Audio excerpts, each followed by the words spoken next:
Bismillahirrahmanirrahim.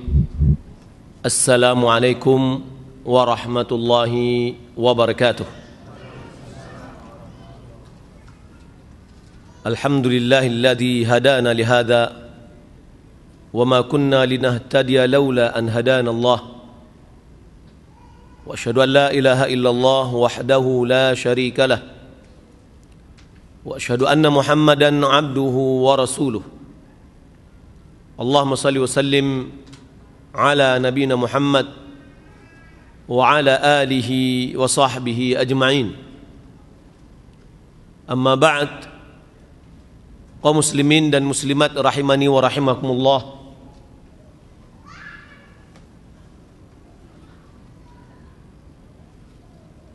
Selalu kita memuji Allah Subhanahu wa taala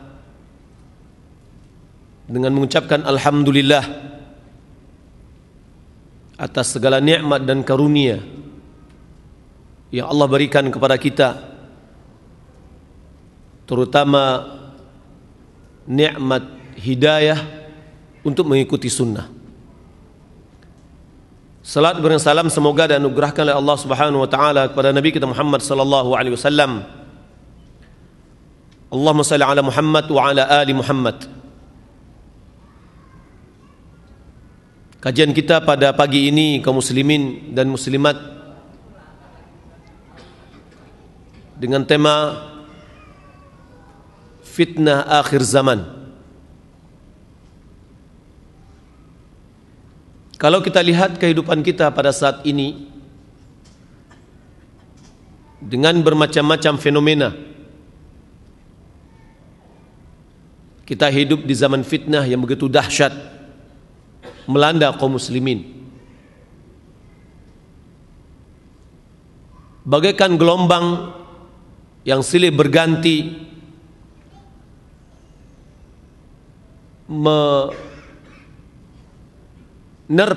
pantai. Begitu juga dengan fitnah akhir zaman yang telah disebutkan oleh Nabi kita Muhammad sallallahu alaihi wasallam. Fitnah itu pun datang silih berganti.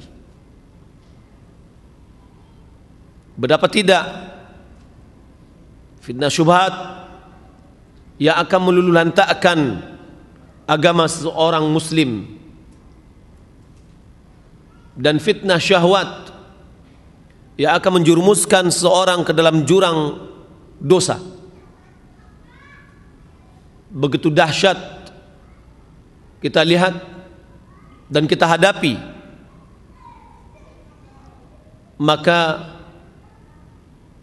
orang yang berbahagia adalah orang yang dijauhkan oleh Allah Subhanahu wa taala dari fitnah tersebut. Zubair bin Adi, dia berkata, kami datang menemui Anas bin Malik mengadukan penderitaan yang kami dapati dari perlakuan Hajjaj. Maka beliau berkata, isbiru fa innahu la ya'ti 'alaikum zamanun illa alladhi ba'dahu syarrun minhu hatta talqaw rabbakum sami'tuhu min nabiyyikum sallallahu alaihi wasallam. Rawahul Bukhari. Beliau mengatakan, bersabarlah kalian, karena tidak akan datang satu zaman kecuali zaman setelahnya lebih jelek, lebih buruk daripada zaman sebelumnya. Maka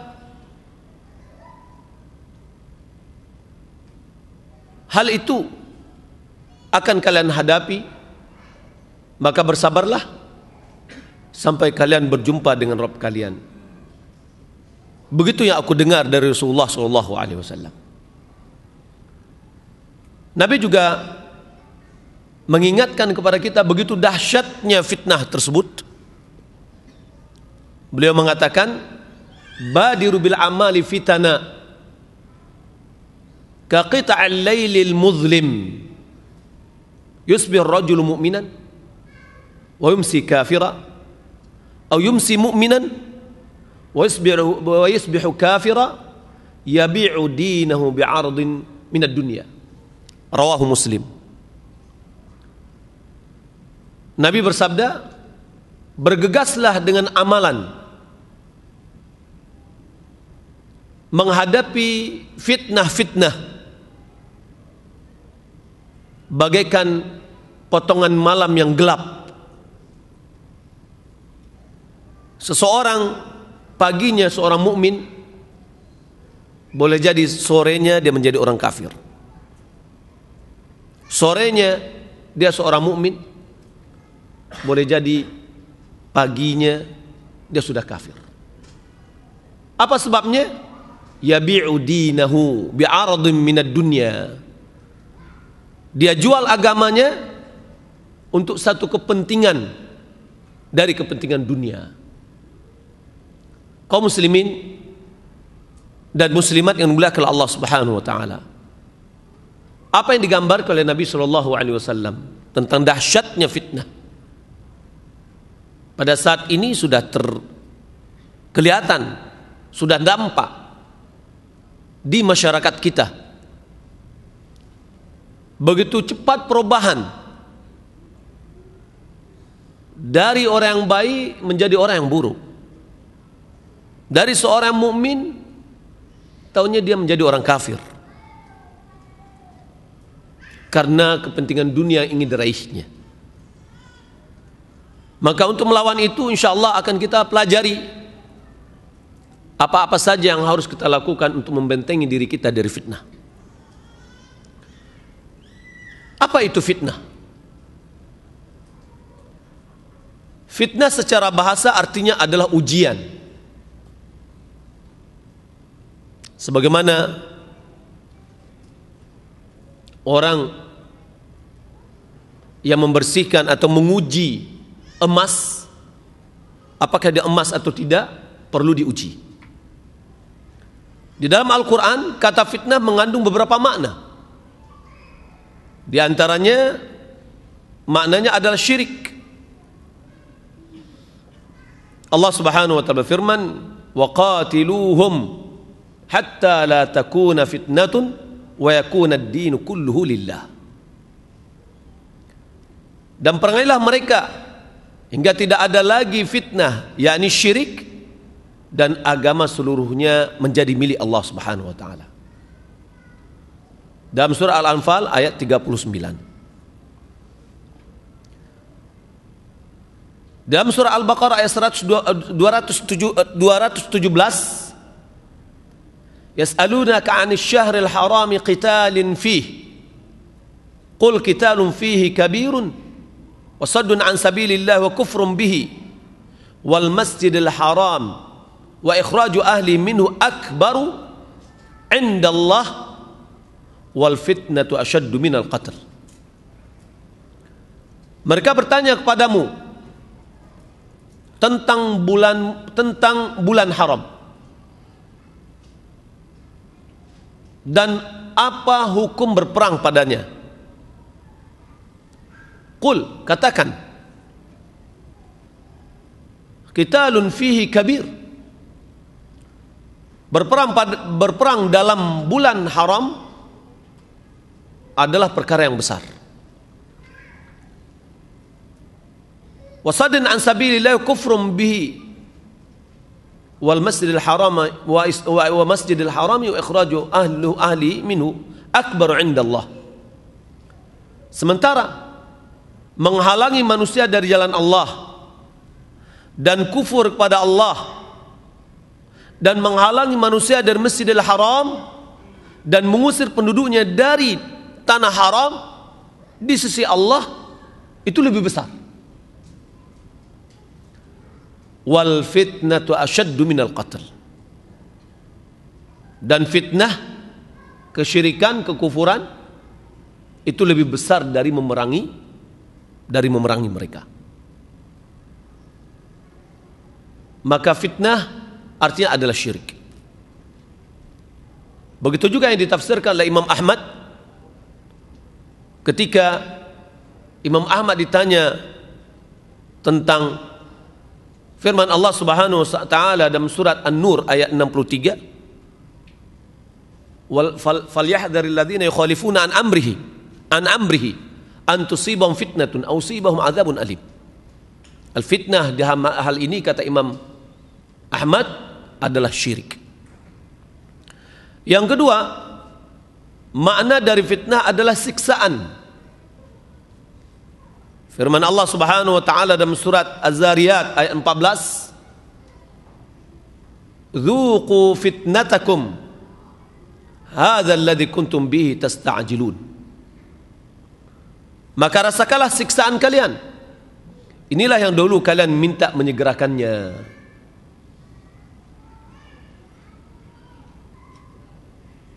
Juga Allah Subhanahu wa taala berfirman dalam surah Al-Buruj, "Innal ladzina fatanul mu'minina wal mu'minat tsumma lam yatubu falahum 'adzabu jahannam wa lahum 'adzabul hariq." Sesungguhnya orang-orang yang menyiksa kaum mukminin dan mukminat kemudian mereka tidak bertobat, maka bagi mereka azab neraka jahanam dan bagi mereka azab yang membakar. Surah Al-Buruj ayat 10. Makna yang ketiga adalah ujian. Allah Subhanahu wa taala berfirman, "Wa nabluwakum bisyarri wal khairi fitnah." Kami akan menguji kalian dengan keburukan dan kebaikan itu sebagai fitnah, yakni sebagai ujian.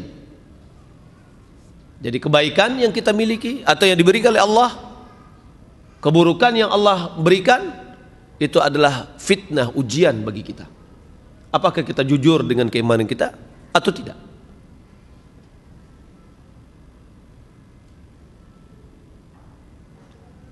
Begitu juga Allah Subhanahu wa taala berfirman dalam surah Al-Ankabut ayat 2,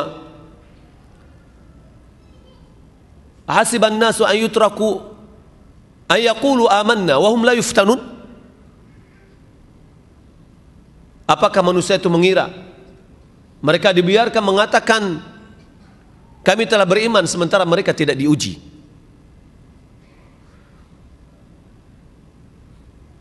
Juga Allah Subhanahu wa taala berfirman dalam surat At-Taghabun ayat 15, "Innama amwalukum wa auladukum fitnah." Innama amwalukum wa auladukum fitnah. Sesungguhnya hartamu dan anak-anakmu adalah ujian. Yang keempat, makna dari fitnah itu adalah bencana dan hukuman dari Allah Subhanahu wa taala. Dalam surah Al-Anfal ayat 25 Allah Subhanahu wa taala berfirman, "Wattaqu fitnatan la tusibanna alladhina zalamu minkum khassah."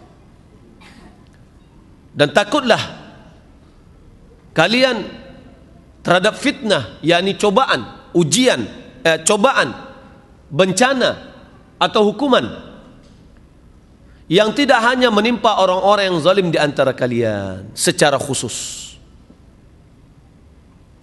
Ada tetangga melakukan kezaliman, kita orang yang taat, ya, kita merasa aman, tidak akan menimpa fitnah itu kepada kita, cobaan atau hukuman itu kepada kita. Kita meyakini bahwasanya hanya tetangga aja yang kena, tidak. Gara-gara kita tidak amar ma'ruf nahi mungkar, boleh jadi kita akan dibawa oleh hukuman atau cobaan yang ditimpakan oleh Allah Subhanahu wa taala kepadanya, atau bencana yang ditimpakan oleh Allah Subhanahu wa taala kepadanya. Taib. Yang kelima, makna dari fitnah itu menghalangi manusia dari jalan Allah.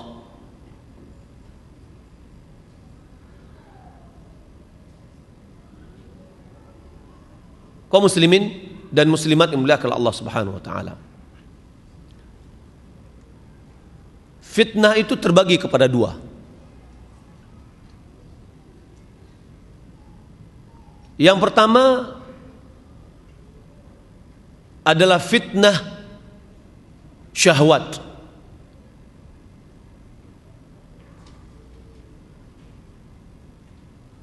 Yang kedua adalah fitnah syubhat.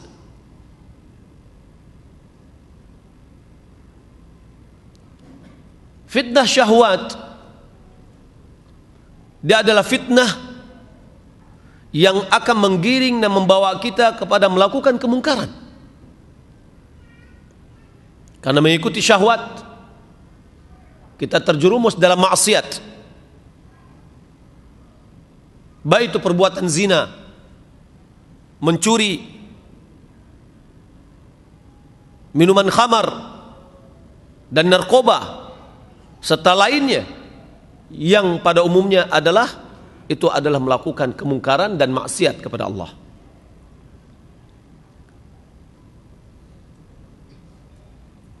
Karena syahwat ini begitu diinginkan oleh hawa nafsu. Inna nafsa la'ammaratun bisu. Sesungguhnya hawa nafsu itu lebih mendekat kepada perbuatan yang buruk. Adapun yang kedua adalah fitnah syubhat. Maka fitnah ini lebih besar, lebih gawat. Kalau seandainya syahwat, fitnah syahwat akan mempengaruhi kepada akhlak, akan mempengaruhi kepada kepribadian. Akan tetapi fitnah syubhat, dia akan mempengaruhi kepada akidah. Maka oleh karena itu fitnah syubhat lebih berbahaya daripada fitnah syahwat. Kenapa? Karena fitnah syahwat sangat memungkinkan bagi manusia melakukannya untuk bertaubat kepada Allah. Karena ketika dia melampiaskan syahwatnya, dia melakukan dalam kondisi malu, sehingga dia berbuat maksiat sembunyi-sembunyi. Tidak mau perbuatannya diketahui oleh orang lain. Dia mengetahui bahwasannya dia keliru. Dia sadari bahwasannya yang dilakukannya adalah yang dilarang oleh Allah.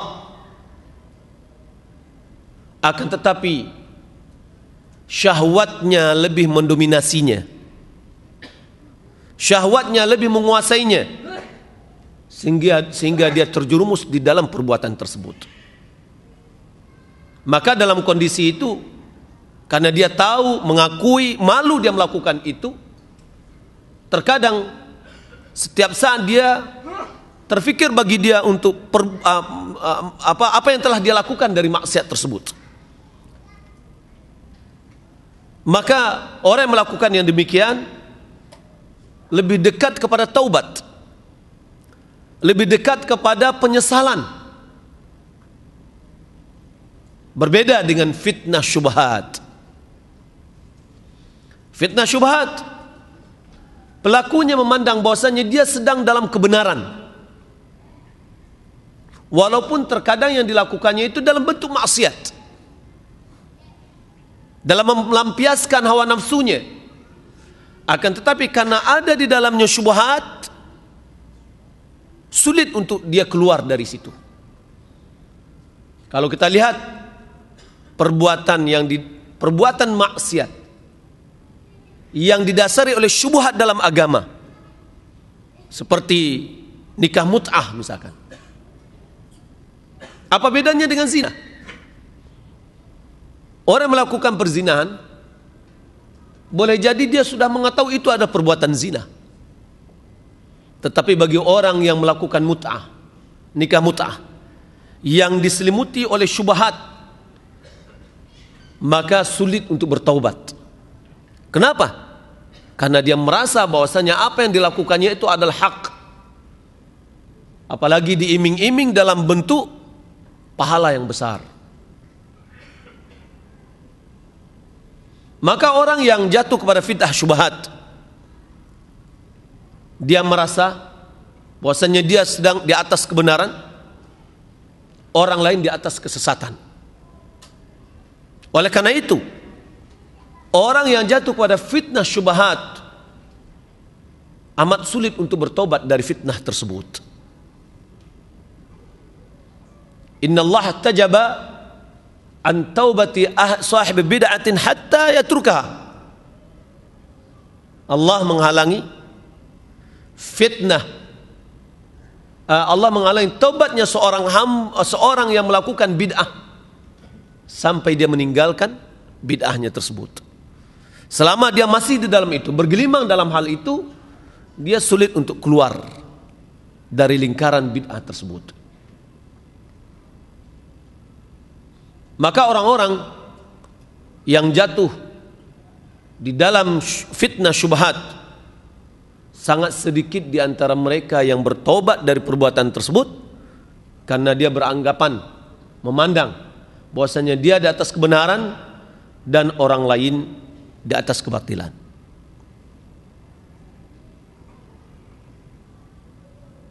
Apa penyebabnya? Penyebab dari fitnah syubhat ini.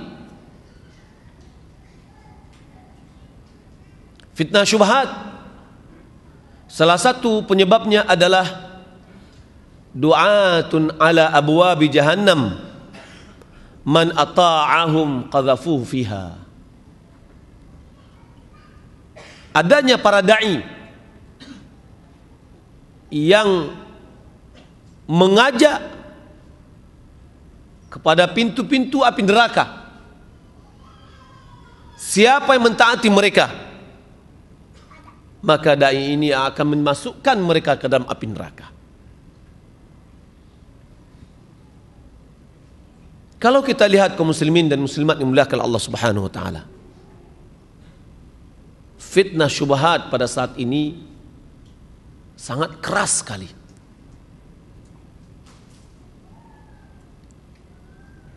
Perlawanan dan pergulatan antara hak dan batil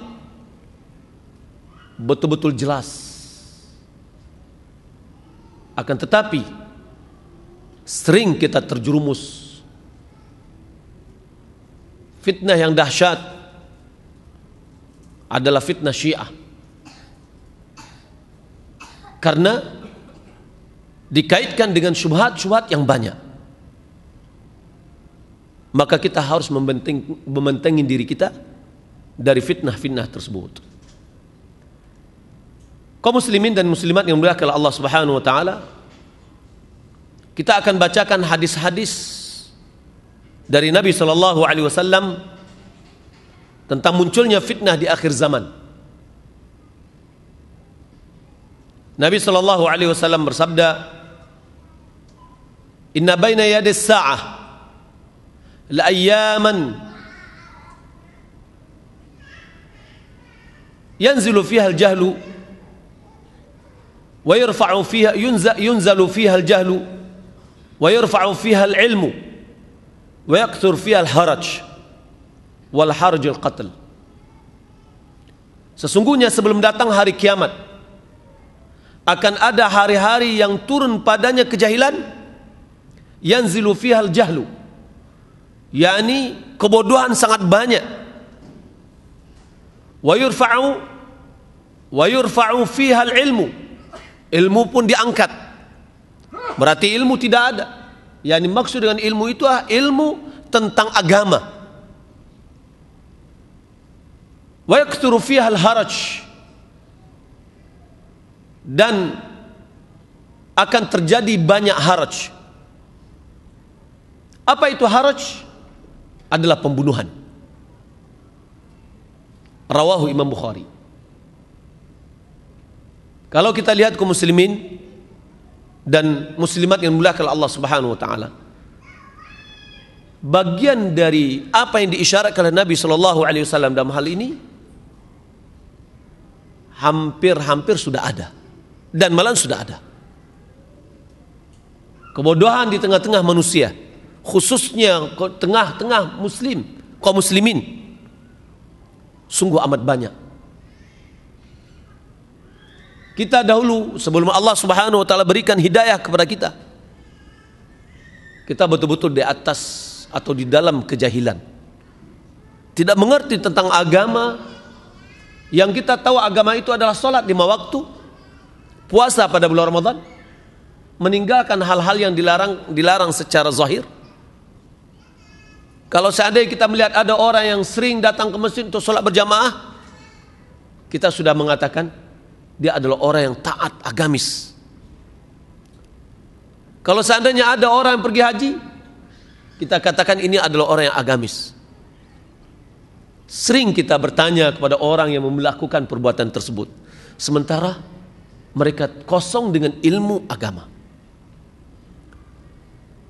Apalagi bagi kaum muslimin yang melalaikan perintah dan mengerjakan larangan, sementara mereka mengatakan dia sebagai seorang muslim.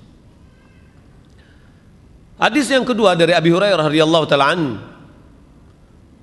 qala Rasulullah sallallahu alaihi wasallam, yataqarabu az-zaman wa yaqbadu al-ilmu wa tadhhuru wa tudhiru al-fitan wa tadhhuru al-fitan wa yulqa ash-shuh wa yakthuru al-haraj. Wa qalu wa ma al-haraj ya Rasulullah? Qala al-qatl. Rawahul Bukhari. Dari Abi Hurairah radhiyallahu taala anhu, dia berkata, Rasulullah sallallahu alaihi wasallam bersabda, yataqarabuz zaman, zaman saling mendekat dan zaman menjadi dekat. Ilmu dicabut dan muncul berbagai fitnah, kekikiran merajalela, dan banyaknya terjadi haraj. Para sahabat bertanya, apa itu haraj ya Rasulullah? Beliau mengatakan pembunuhan. Coba kita lihat kaum muslimin, begitu banyak pembunuhan. Terkadang nyawa itu dihargai dengan 1000 uang. Uang 1000, karena gara-gara tidak memberikan uang 1000, nyawa terbang. Ya. Kekikiran, pelit, sangat banyak. Sulit untuk membantu kawan dan sulit untuk mengeluarkan uang. Adapun kalau untuk kemaksiatan dan memenuhi syahwat, begitu royal, tanpa memikirkan berapa yang tersisa. Kaum muslimin dan muslimat yang dimuliakan oleh Allah Subhanahu wa taala, Udzaifah ibn Yaman dia berkata, ayyukum yahfadhu qawla Rasulillah sallallahu alaihi wasallam fil fitnah? Siapa di antara kalian menghafal hadis Nabi sallallahu alaihi wasallam tentang fitnah?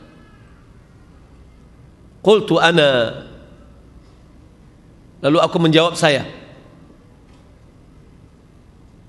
Maaf, Udzaifah bin Yaman dia berkata, pada suatu hari Umar bertanya, siapa di antara kalian yang menghafal hadis-hadis Nabi tentang fitnah?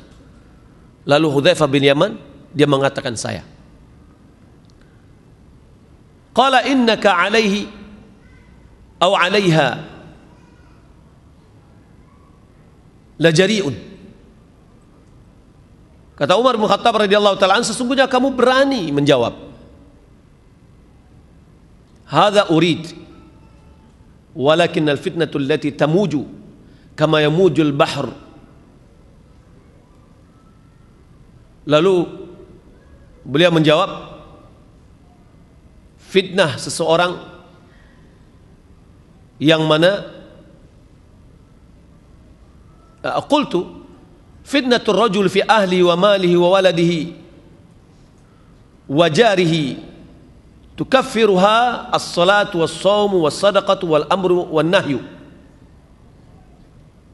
Lalu dia mengatakan, maksud dari fitnah itu adalah fitnah seseorang pada keluarganya, anaknya dan tetangganya, akan tetapi dapat dihapus dengan solat, dengan sedekah, dan amar ma'ruf nahi munkar.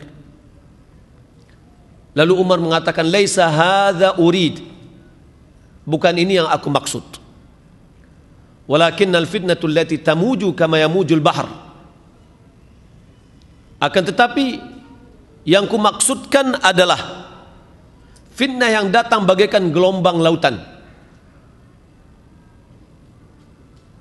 Qala laisa 'alaika minha ba'sun ya Amirul Mukminin. Lalu Hudzaifah dia mengatakan,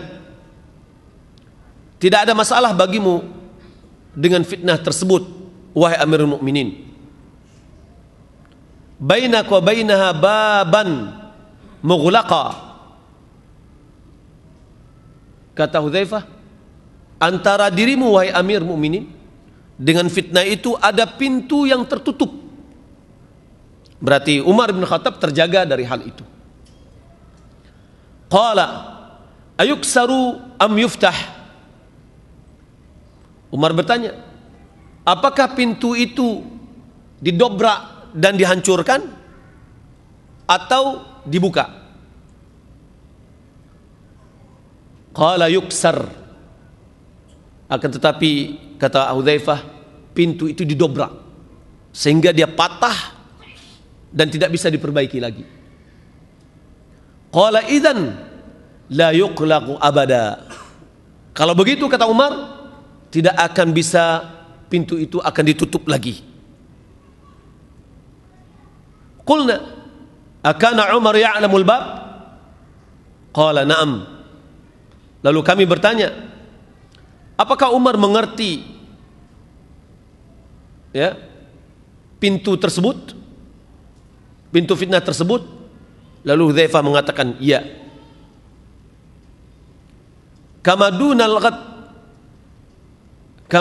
ghad al-lailah inni haddathtu bi hadithin laysa ka'aghaliti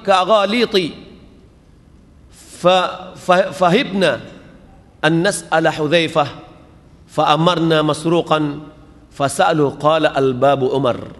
Rawahul Bukhari. Lalu perawi mengatakan, sebagaimana dia mengetahui bahwa besok atau esok akan datang malam, karena aku telah memberitahukan dengan hadis yang tidak ada keraguannya. Lalu ditanya kepada Hudzaifah, siapa yang dimaksud itu? Lalu dikatakan pintu itu adalah Umar. Kemudian masih banyak lagi hadis-hadis yang menerangkan tentang akan muncul fitnah-fitnah. Begitu pintu fitnah sudah terbuka, tidak ada lagi yang bisa menutupnya, dan itu merupakan takdir dari Allah Subhanahu wa taala. Lalu bagaimana sikap kita untuk menghadapi fitnah tersebut? Kalau seandainya fitnah syubhat adalah fitnah yang paling berbahaya, maka kita harus membentengi diri kita. Yang pertama adalah dengan menambah ilmu. Fitnah akhir zaman yang begitu dahsyat, maka seorang mukmin tidak akan mampu menghadapinya kecuali dengan kekuatan ilmu yang dimilikinya, persiapan yang matang di dalam pemahaman terhadap ilmu. Kita bisa lihat bagaimana kisah seorang pemuda yang selamat dari fitnah Dajjal, tak kala ingin membinasakannya. Itu merupakan adalah contoh suri tauladan bagi kita bahwasanya ilmu tentang sunnah yang akan bisa menyelamatkan kita. Sebagaimana yang diriwayatkan Ibnu Majah, bahwasanya Rasulullah SAW menceritakan kepada para sahabat tentang cerita perihal Dajjal. dan mengingatkan kami dari Dajjal tersebut. Rasulullah mengatakan, innahu lam takun fitnatun fil ard mundu dzara Allahu dzurriyyata Adam a'zama min fitnatid Dajjal. Sesungguhnya tidak ada satu fitnah di permukaan bumi ini semenjak Allah menyebarkan keturunan Adam yang lebih dahsyat melebihi dari fitnah Dajjal. Wa inna Allah lam yab'ath nabiyyan illa hadzara ummatahu ad-Dajjal wa ana akhirul anbiya wa antum akhirul umam wa huwa kharijun fikum la mahalah. Kata Nabi sallallahu alaihi wasallam, sesungguhnya Allah tidaklah mengutus seorang nabi kecuali nabi itu mengingatkan umatnya akan Dajjal. Dan aku adalah nabi yang terakhir, dan karena adalah umat yang terakhir. Dan Dajjal itu keluar di tengah-tengah kalian. Kalau kita lihat, Dajjal itu muncul ya di antara tanda-tanda hari kiamat yang kubra, sebelum terbitnya matahari dari barat. Maka Dajjal akan muncul di tengah-tengah kita. Wa yakhruju wa ana baina dhahrain ba'da baina dhahranaikum fa ana hajijun likulli muslim. Kalau seandainya dia muncul sementara aku masih ada di tengah-tengah kalian, maka aku adalah pelindung kalian, pembela kalian. Wa yakhruju min ba'di, kalau seandainya dia keluar setelahku, fakul mri'in hajiju nafsihi, maka setiap individu dia adalah yang membentengi dirinya sendiri, yang membela dirinya sendiri. Wallahu halifati wallahu khalifati ala kulli muslimin, maka Allah lah yang menggantiku, ia akan membela orang-orang muslim. Wa innahu yakhruju min khallatin baina asy-Syam wal Iraq, dia akan keluar nanti di celah antara Syam dan Irak.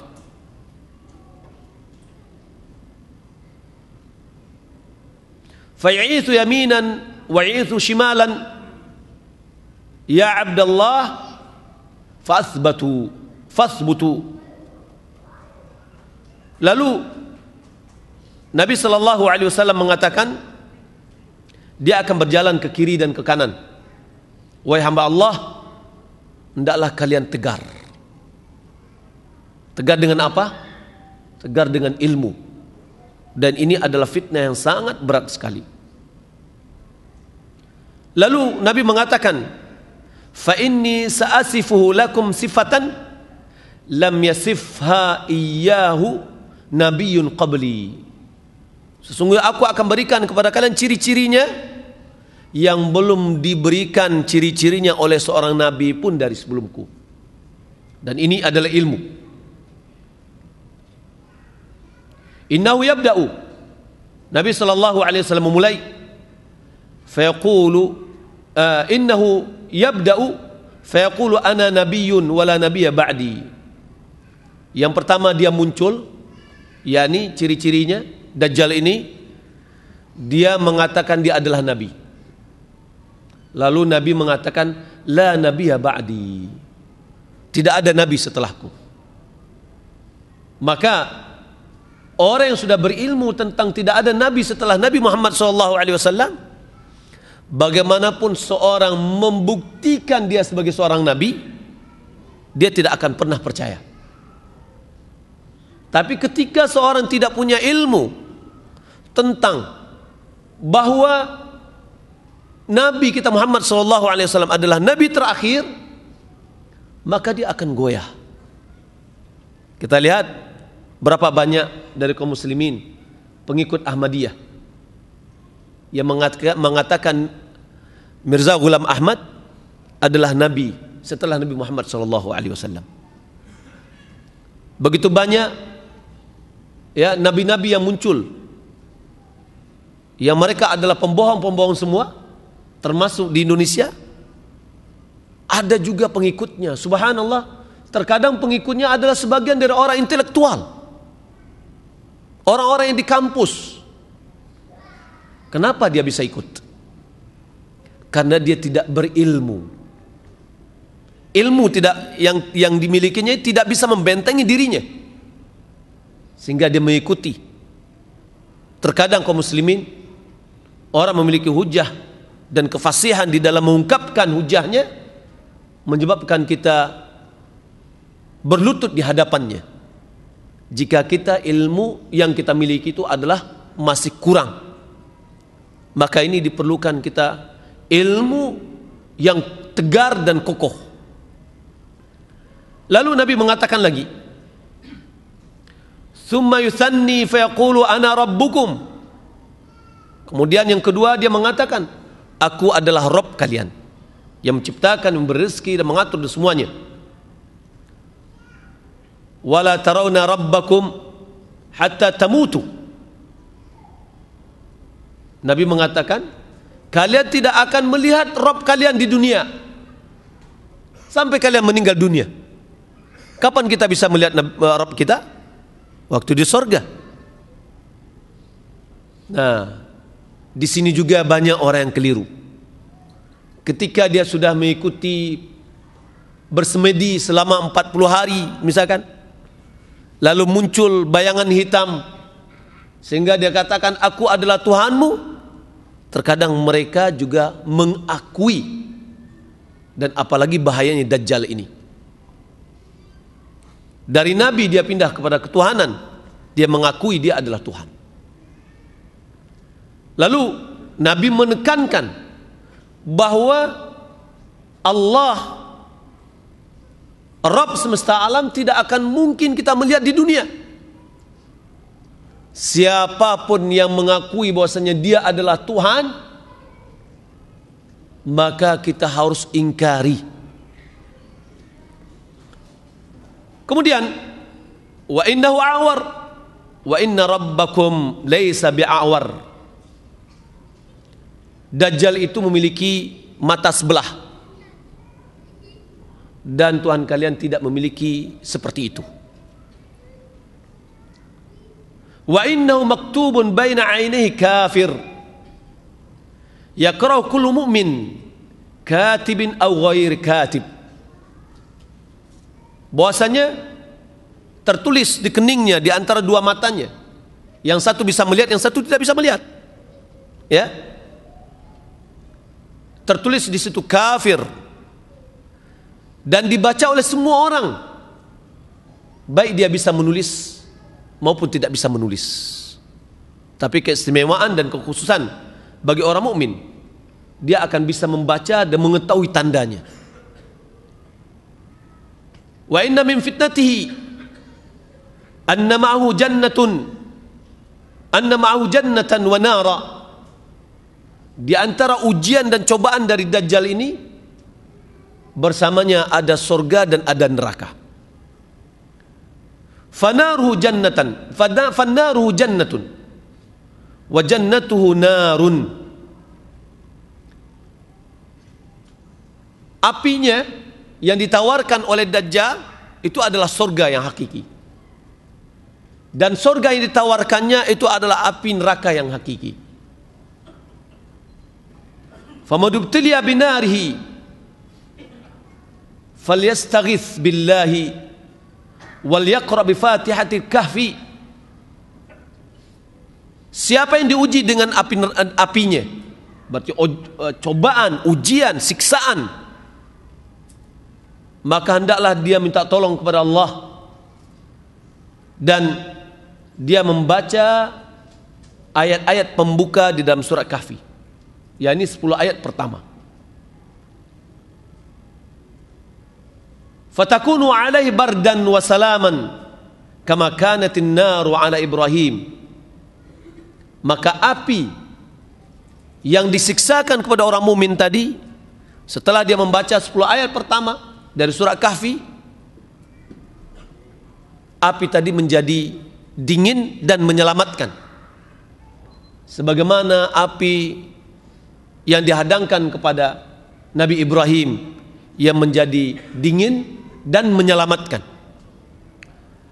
Wa inna min fitnatihi ayaqula li'arabi ara'aita in ba'athtu laka abaka wa ummaka atashhadu anni rabbuk.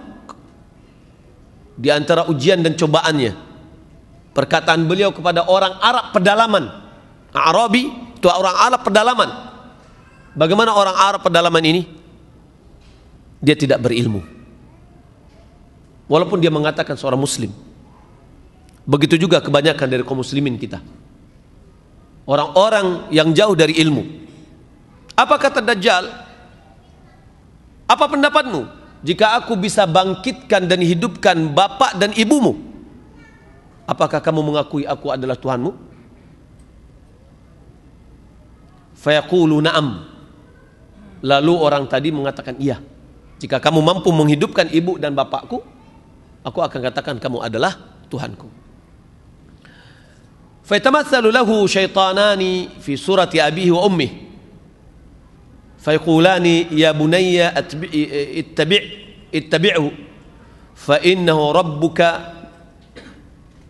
Kata Nabi SAW, maka ada dua syaitan yang menyerupai bapak dan ibunya.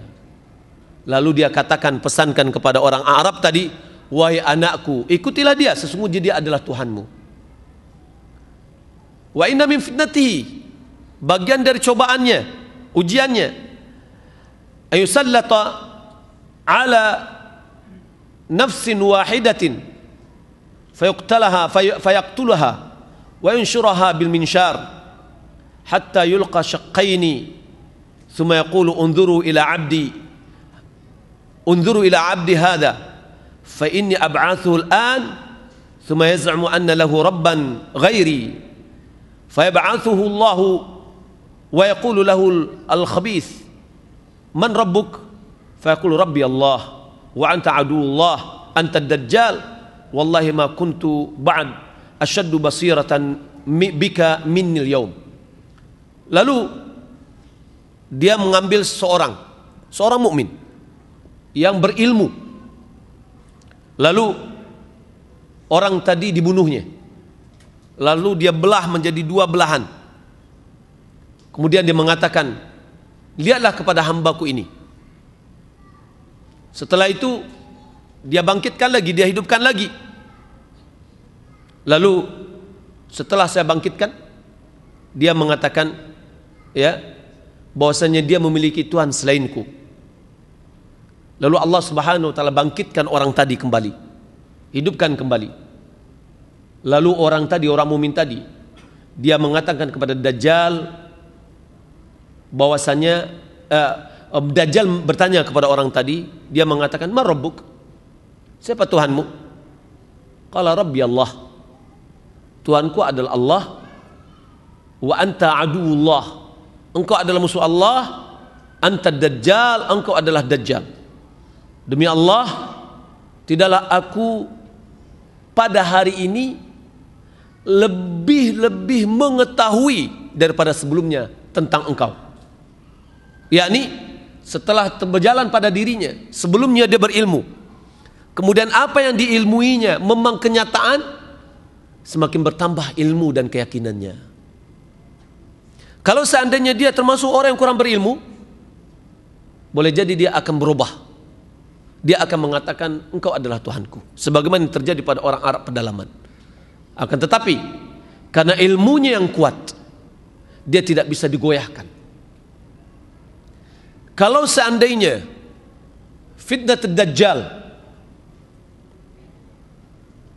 yang begitu dahsyat dikatakan oleh Nabi SAW bisa dihadapi dengan ilmu yang kuat,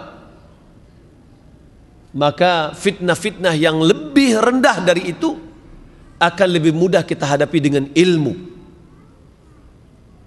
kaum muslimin dan muslimat yang dimuliakan oleh Allah Subhanahu wa taala, merupakan kenikmatan bagi kita sekarang bahwa banyaknya pengajian-pengajian. Tapi perlu kita ingat, tambahlah ilmu kita. Dan pengajian itu hendaklah kita hafalkan, kita ilmui, dan kita amalkan, agar betul-betul kita bisa memahami. Ada di antara kita terkadang sudah bertahun-tahun ikut pengajian, tapi ketika ditanya apa syarat sholat, tidak diketahui. Apa makna syirik, dia tidak ketahui. Ya, tapi memang secara umum dia menjauhi dirinya dari perbuatan syirik. Tetapi apa itu sebenarnya ilmu? Apa ciri-cirinya? Kemudian syirik apa ciri-cirinya? Dan yang lainnya hendaklah kita catat dan kita ilmui, kita pahami dan kita hafalkan. Ini yang pertama. Maka benteng yang pertama yang akan bisa membentengi diri kita dari fitnah di akhir zaman adalah ilmu. Maka ketika setiap kita hadir di majelis ilmu, hendaklah ilmu yang disampaikan itu kita catat, kemudian kita hafalkan. Orang Arab mengatakan al-ilmu saydun wa kitabatuhu qayyiduh, qayyid suyudaka bihabalil wathiqah. Ilmu itu adalah binatang buruan dan tulisannya adalah pengikatnya. Maka ikatlah buruan kita itu dengan tali yang kuat. Cara terhindar dari fitnah yang kedua adalah doa kepada Allah Subhanahu wa taala dan memperbanyak doa. Doa adalah senjata yang manjur dalam menghadapi fitnah maupun ketika fitnah itu terjadi. Sebelum fitnah terjadi atau pada saat fitnah terjadi. Betapa butuhnya seorang hamba kepada Allah Subhanahu wa taala untuk memohonkan kepada Rabb-Nya agar terjaga dari fitnah. Jangankan orang yang biasa, Nabi pun sallallahu alaihi wasallam senantiasa diperkuat dengan wahyu, tetapi beliau tetap juga berdoa dan mengajarkan kepada kita doa. Ya, doa apa? Doa terhindar dari fitnah. Sebagaimana Anas bin Malik mengatakan, kana Rasulullah sallallahu alaihi wasallam yukthiru an yaqula ya muqallibal qulub tsabbit qalbi ala dinik. Anas bin Malik dia mengatakan, Nabi sallallahu alaihi wasallam sering mengucapkan, wahai yang zat yang membolak-balikkan hati, kokohkanlah hatiku di atas agamamu. Faqultu ya Rasulullah, lalu aku berkata kepada Rasulullah, amanna bika wa bima ji'ta bihi fahal takhafu alaina. Anas mengatakan, wahai Rasulullah, kami telah beriman kepadamu dan beriman dengan ajaran yang kamu bawa. Apakah engkau khawatir terhadap kami? Qala na'am. Nabi sallallahu alaihi wasallam mengatakan, ya, innal quluba baina usba'aini min asabi'illah yuqallibuha kaifa yasha. Sesungguhnya hati-hati manusia itu di antara dua jemari dari jemari Allah Subhanahu wa taala. Allah bolak-balikkan sesuai dengan kehendaknya. Rawahu Imam Tirmidzi. Kemudian ini dalam masalah hati yang saling berbolak-balik. Yang kedua, doa agar diwafatkan sebelum datangnya fitnah. Karena terkadang kaum muslimin pada saat fitnah itu muncul, boleh jadi kita tidak siap. Maka oleh karena itu jangan kita berdoa untuk mencari fitnah atau dicoba. Nabi SAW mengatakan, la tatamannau liqa'al adu. Jangan kalian berangan-angan ketemu dengan musuh. Apabila ketemu, bersabar dan kokoh. Tapi jangan berangan-angan untuk bertemu dengan musuh. Kenapa? Karena musuh itu adalah cobaan dan ujian.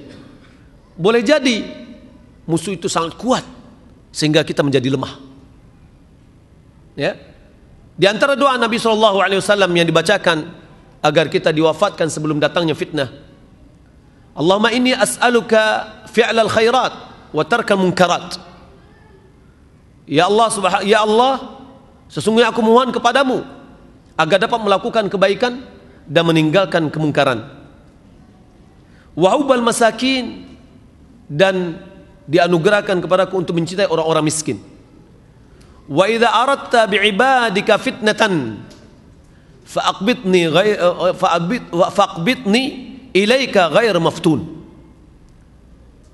Jika engkau ingin menurunkan pada hambamu satu fitnah, maka cabutlah nyawaku dalam keadaan tidak terfitnah. Maka ini adalah bagian dari doa yang kita baca yang telah diajarkan oleh Nabi SAW agar kita terhindar dari fitnah. Sehubungan dengan doa dan ilmu sebelumnya juga, bagi kita yang kurang ilmu, untuk menghadapi kelompok-kelompok yang sesat, hendaklah kita menjauhi dan menghindarkan diri kita. Muhammad bin Sirin, seorang ulama besar, ketika datang kepadanya seorang ahli bid'ah, ingin membacakan Al-Quran kepadanya, dia katakan, maaf, saya tidak mau mendengar. Kenapa? Dia khawatir kalau diselipkan syubhat-syubhat di dalamnya. Nah, bagaimana dengan kita? Terutama dalam menghadapi dai-dai Syiah yang mereka sudah dibekali dengan bekal yang kuat yang akan memberikan syubhat-syubhat kepada kita. Dai-dai liberal yang akan memberikan syubhat-syubhat kepada kita, sementara kita belum kuat. Maka oleh karena itu, kita harus bentengi diri kita untuk tidak berangan-angan ketemu dengan mereka. Ya. Yang kedua, perkuat diri kita dengan ilmu yang matang. Kalau seandainya kita berhadapan dengan dia tanpa kita mencari, kita sudah memiliki, ya, kita sudah memiliki ilmu untuk menjawabnya. Yang ketiga, kaum muslimin, membentengi diri dengan iman dan tauhid. Ketika Rasulullah SAW menjelaskan tentang Dajjal, beliau mengatakan, maktubun baina ainaihi kafir. Ya, maktubun baina ainaihi kufrun yuhajjahu yaqra'una kullu mu'min ummati yaqra'u kullu mu'min ummiyin. Tertulis di antara dua matanya kafara, ya, kafara, yang akan dibaca oleh setiap orang mukmin dari umatku, baik dia orang yang bisa membaca maupun dari orang yang tidak bisa membaca. Dia akan bisa melihatnya. Begitu peran iman, karena yang dikatakan tadi adalah orang mukmin, bukan setiap orang muslim. Setiap orang mukmin dia akan bisa membaca. Maka ini peran iman untuk menghadapi fitnah Dajjal. Yang keempat, melaksanakan misi dakwah para nabi. Sebagaimana dalam hadis Abdullah bin Amr bin As, innahu lam yakun nabiyyun qabli illa kana haqqan alaihi ayudulla ummatahu ala khairin ma ya'lamuhu lahum wa yunzirahum syarra ma ya'lamuhu lahum. Rawahu Muslim. Sesungguhnya tidak pernah ada seorang nabi sebelumku kecuali wajib baginya untuk memberitahukan umatnya atas segala kebaikan yang dia ketahui untuk mereka. Wajib bagi setiap nabi untuk memberitahukan setiap kebaikan yang dia ketahui untuk mereka, dan memperingatkan mereka dari segala keburukan yang dia ketahui untuk mereka. Sehingga Nabi kita Muhammad SAW mengatakan, tidak ada satupun yang bisa mendekatkan ke surga, yang menjauhkan dari api neraka, kecuali sudah dijelaskan. Kalau seperti ini pengetahuan kita tentang Nabi kita yang telah menyampaikan segala kebaikan yang dia ketahui untuk kita, dan mengingatkan kita dari segala keburukan yang dia ketahui untuk kita, berarti tidak ada lagi celah untuk menambah ajaran agama kita. Yang ketiga, yang kelima adalah menjalankan amar ma'ruf nahi munkar. Fitnah dan segala bentuk kejelekan tidak akan dapat diatasi kecuali dengan menjalankan misi para nabi, yaitu menjalankan amar ma'ruf nahi munkar. Di antaranya dalam proses ta'lim yang melahirkan tazkiyah, pensucian, kemudian mengamalkan ilmu yang benar dalam proses tarbiyah. Hanya dengan tazkiyah dan tarbiyah umat akan selamat dari segala bermacam golongan fitnah. Amar ma'ruf nahi munkar, di samping dengan ilmu, kita juga mengajak orang kepada kebaikan melalui kegiatan dan mencegah orang dari kemungkaran. Nabi kita Muhammad Allah Subhanahu wa taala berfirman, wattaqu fitnatan la tusibanna alladziina zalamu minkum khassah. Jangan kita merasa aman karena kita sudah taat, kita tidak akan ditimpa cobaan, sementara tetangga kita masih melakukan dosa dan maksiat. Dalam satu hadis Rasulullah SAW mengutarakan dari Urwah bin Zubair, ana Zainab binta Abi Salamah haddatsatu an Ummi Habibah binti Abi Sufyan an Zainab binti Jahsh radhiyallahu anhun anna Nabi sallallahu alaihi wasallam dakhala alaina faz'an yaqulu la ilaha illallah wailun lil arabi min syarrin qad iqtarab futiha al yawm min radri ya'juj wa ma'juj mithlu hadhihi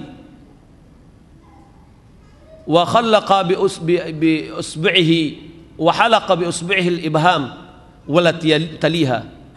Qalat Zainab bintu Jahsh faqultu ya Rasulullah anuhliku wa fina salihun, qala na'am idza kathura al-khabath. Dari Urwah bin Zubair bahwasanya Zainab binti Abi Salamah menceritakan dari Ummi Habibah binti Abi Sufyan dari Zainab binti Jahsh radhiyallahu anhunna bahwasanya Nabi sallallahu alaihi wasallam pada satu hari datang kepada kami. Beliau mengatakan dalam bentuk ketakutan. Beliau mengatakan la ilaha illallah wailul lil a'rabi min syarrin qad iqtarab. Celakalah bangsa Arab dengan kejelekan yang mendekat. Beliau mengatakan telah terbuka dari benteng Ya'juj dan Ma'juj seperti ini. Beliau mengisyaratkan dengan jempolnya dan jari tengahnya, jari telunjuknya yang dibulatkan. Jadi bentengnya sudah terbuka. Dan ini adalah tanda-tanda bahwasanya dia akan keluar.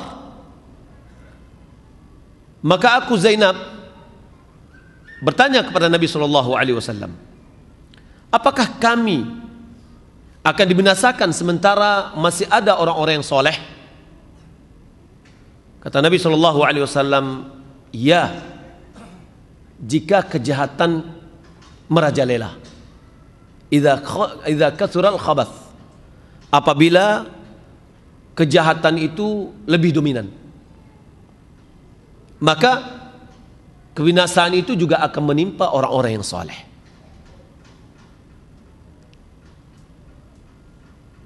Imam Al-Baihaqi di dalam kitabnya Syu'ab al-Iman meriwayatkan bahwa ada seorang yang berkata kepada Abu Hurairah, sesungguhnya seorang yang zalim hanyalah yang membahayakan dirinya.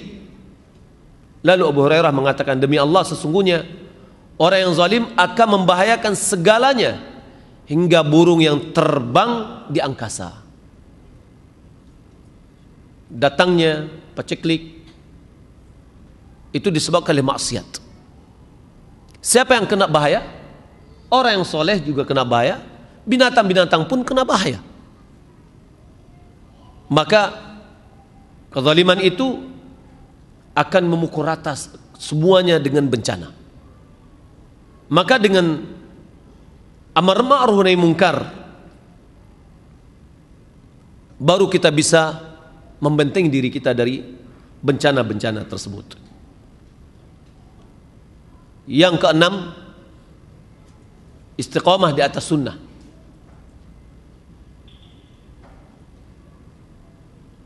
Datang seorang kepada Imam Malik bertanya bahwa dia ingin berihram dari rumahnya yang dekat dengan miqat. Maka Imam Malik melarangnya. Dia bertanya, wahai Imam, bukankah hanyalah beberapa meter saja jaraknya dari miqat? Jadi miqat, sebelum dari miqat itu rumahnya, dia berihram dari rumahnya. Sementara Nabi menyuruh di miqat. Alasannya, bukankah ini hanya beberapa meter saja? Lalu Imam Malik mengatakan, aku khawatir kamu terkena fitnah. Dia bertanya, fitnah apa wahai Imam? Imam Malik membacakan padanya firman Allah Subhanahu wa taala, "Falyahdharil ladzina yukhalifuna an amrihi an tusibahum fitnatun aw yusibahum adzabun alim." Hanya beberapa meter saja dikhawatirkan itu akan mendatangkan fitnah. Maka untuk menjaga fitnah kita harus tetap dengan sunnah. Imam Zuhri dia mengatakan, as-sunnah safinatun nuhin man raqibaha naja. Sunnah itu merupakan kapalnya Nuh. Siapa yang naik pada kapal itu dia akan selamat. Allah Subhanahu wa taala berfirman, "Wa ma kana Allah liyu'adzibahum wa anta fihim, wa ma kana Allah mu'adzibahum wa hum yastaghfirun." Allah tidak akan mengadab mereka selama engkau berada di tengah-tengah mereka. Dan Allah tidak akan mengadab mereka sementara mereka senantiasa beristighfar. Maksud, selama engkau ada di tengah-tengah mereka, kalau sekarang Nabi SAW sudah meninggal dunia. Lalu apa yang bisa menyelamatkan kita? Adalah selama sunnah beliau ada di tengah-tengah kita. Kita jalankan, kita hidupkan, maka kita akan menjadi selamat. Kemudian istighfar. Dengan istighfar itulah Allah Subhanahu wa taala akan menghilangkan mara bahaya. Karena dengan istighfar dosa-dosa kita diampuni. Yang ketujuh, beramal soleh. Di antara sikap yang dapat menyelamatkan seseorang dari fitnah adalah memperbanyak amal soleh. Sebagaimana telah dianjurkan oleh Nabi kita Muhammad sallallahu alaihi wasallam, badiru bil a'mali fitanan kaqita'il lailil muzlim yusbihu mu'minan wa yumsi kafira aw yumsi mu'minan wa yusbihu kafira yabi'u dinahu bi'arad minad dunya. Rawahu Muslim. Bersegeralah, bergegaslah beramal sebelum munculnya fitnah. Segera kita, apapun amal kita, segera. Ada kesempatan kita untuk menyumbang, kita menyumbang. Ada kesempatan kita untuk melakukan kebaikan, kita lakukan kebaikan. Jangan ditunggu-tunggu dulu. Nantilah saya melakukan ibadah kalau saya sudah berumur sekian. Nantilah saya akan menyumbang kalau seandainya harta saya sekian. Tapi selama ada kesempatan bagi kita untuk berbuat baik, beramal soleh, lakukan hal itu. Karena sebelum datangnya fitnah yang telah kita gambarkan tadi, fitnah yang akan menimpa bagaikan potongan dari malam yang gelap. Bagaimana malam yang gelap? Kita tidak mampu berjalan dengan baik kalau seandainya kita tidak memiliki cahaya. Penerang dalam kegelapan dunia adalah ilmu.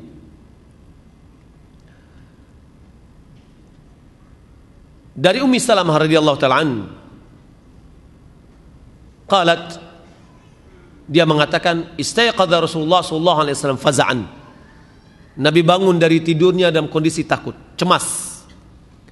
Yaqul subhanallah, madza anzala Allah minal khazain wa madza anzala minal fitan. Lalu Rasulullah sallallahu alaihi wasallam mengatakan, apa yang telah Allah turunkan dari pembendaharaan dunia, kekayaan, dan apa pula dia telah turunkan dari bermacam-macam fitnah. Lalu Nabi mengatakan, man yuqidhu sawahibul hujur, man yuqidhu sawahibul hujurat likai yusallina farubba kasiyatin fid dunya ariyatun fil akhirah. Kata Nabi SAW, siapa yang bisa untuk membangunkan orang-orang yang ada di kamar-kamar, maksud di sini adalah istri-istri Rasulullah SAW yang menghuni rumah-rumahnya, agar mereka bisa sholat. Sebab berapa banyak orang yang berpakaian di dunia, tapi di akhirat dia adalah telanjang.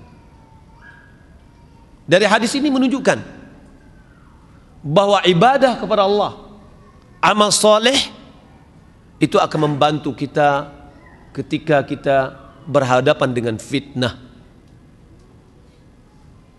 Yang kedelapan, menjauhkan diri dari fitnah. Kondisi fitnah akhir zaman yang memakan korban dan menumpahkan darah, maka hendaklah seorang menjauhi fitnah tersebut. Sebagaimana yang telah dilakukan oleh para sahabat, seperti Ibnu Umar ketika terjadinya fitnah peperangan antara Ali dengan Muawiyah dan yang lainnya. Tatkala Dajjal keluar, Rasulullah SAW mengajarkan umatnya agar beruzlah, menjauhi dari fitnah. Jangan kita tantang. Ya, kata Nabi SAW, man sami'a bid-Dajjal falyan'a anhu. Siapa yang mendengar kedatangan Dajjal, maka hendaklah dia menjauhi dirinya, karena Dajjal itu sendiri adalah fitnah. Fawallahi, demi Allah, inna rajula la ya'tihi wa huwa yahsibu annahu mu'min fayatbi'uhu mimma yab'athu bihi min asy-syubhat aw lima yub'atsu bihi min asy-syubhat. Demi Allah, sesungguhnya ada seseorang yang mendatangi Dajjal sementara dia menganggap dirinya adalah mukmin. Ya, dirinya sudah punya ilmu. Akhirnya dia mengikutinya disebabkan berbagai syubhat yang didatangkannya. Ini kita hati-hati. Begitu juga dengan berdebat tadi, baik dalam melalui media sosial, di Facebook misalkan. Jangan kita, kalau ilmu kita belum kuat, jangan kita ikut-ikutan di dalam berdebat. Saya pengen deh, mau ikut bagaimana ini aliran ini, bagaimana perdebatannya. Jangan.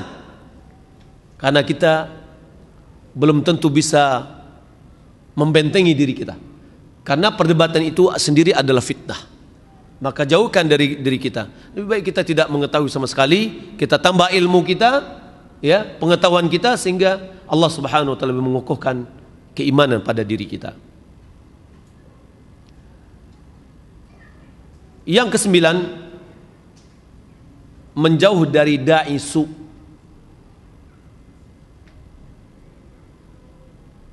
Da'i su adalah para penjajah kesesatan yang mengirim manusia kepada neraka dengan kendaraan hawa nafsu dan syubhat.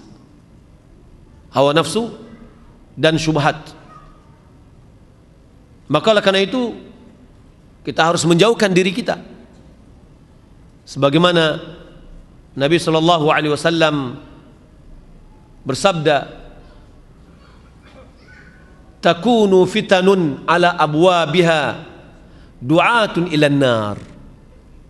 Akan ada fitnah-fitnah yang akan muncul, dan di pintu-pintunya terdapat da'i-da'i yang menyuruh atau mengajak kepada api neraka. Fantamuta wa anta 'adun ala jiz'in syajaratin khairul laka min an tatba'u ahadan minhum.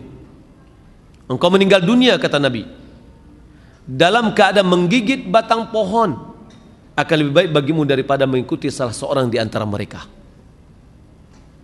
Artinya berusaha untuk uzlah, menjauhkan diri dari mereka. Kemudian yang bisa membentengi kita juga dari fitnah adalah kembali kepada ulama. Ulama rabbaniyin. Ulama merupakan lentera-lentera tak kalah manusia dalam kegelapan, kejahilan dan syubhat. Barang siapa yang mengambil pelita ini, niscaya dia akan dapat menerangi dirinya dan menempuh perjalanan menuju negeri akhirat. Sebaliknya, yang menjauh dari mereka bagaikan si buta yang berjalan terseok-seok dalam kegelapan malam tanpa pemandu. Maka oleh karena itu kita harus mendekatkan diri kita dan berkumpul dan bertanya kepada ulama. Allah Subhanahu wa taala mengatakan fas'alu ala dzikri in kuntum la ta'lamun. Bertanyalah kepada ahli dzikir, yakni ulama, jika kamu tidak mengetahui.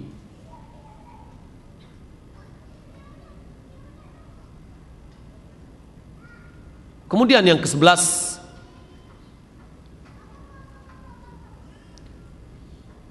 tenang dan tidak tergesa-gesa dalam menghadapi fitnah. Kalau kita lihat fitnah kadang-kadang datang bagaikan gelombang tsunami yang bisa menggulung, yang meluluh lantakkan negeri. Begitu juga terhadap diri seseorang ketika dia dihadapi atau dia berhadapan dengan fitnah, maka sikap yang perlu kita ambil pada saat itu adalah sikap tenang dan tidak cepat memvonis. Di dalam fitnah, kebenaran itu tidak jelas, mana yang benar, mana yang salah. Maka hendaklah kita ta'anni, ya, bertenang dan tidak tergesa-gesa untuk menyimpulkan, agar kita bisa terhindar dari fitnah. Kemudian yang ke-12, yakin akan pertolongan Allah Subhanahu wa taala. Segala ujian datang dari Allah Subhanahu wa taala untuk menguji keimanan dan keteguhan dan kejujuran keimanan kita. Dengan ujian, derajat keimanan kita akan meningkat, tunduk kita kepada Allah semakin kuat, dan harapan akan pertolongannya semakin menenteramkan hati.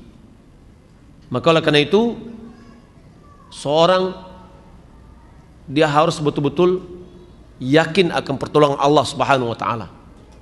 Dan fitnah merupakan sunatullah yang Allah tetapkan untuk menguji manusia. Yang ke-13, berfikir jauh ke depan.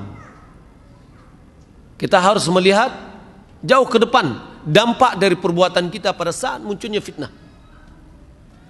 Jangan kita tergesa-gesa, jangan kita hanya berfikir di hadapan kita, akan tetapi berfikirlah lebih jauh lagi, karena tanpa memikirkan yang lebih jauh, malahan perbuatan kita yang kita rasakan ini adalah baik pada saat itu, boleh mengakibatkan keburukan yang besar setelahnya.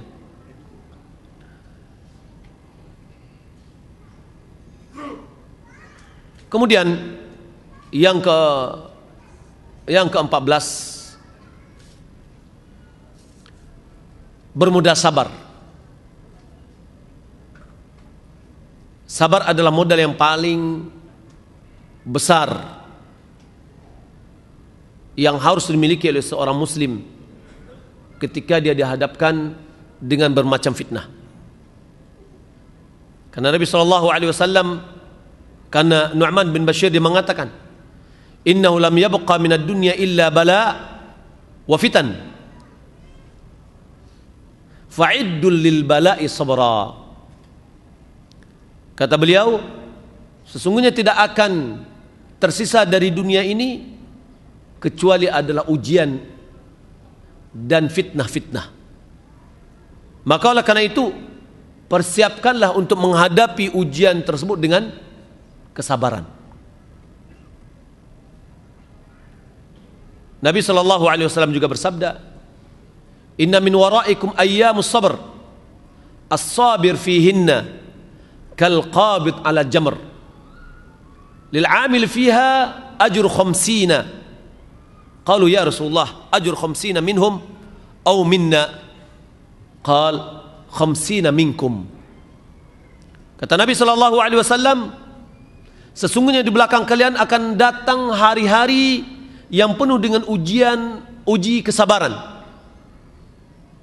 Maka orang yang dapat bersabar di masa itu bagaikan orang yang berpegang dengan bara api.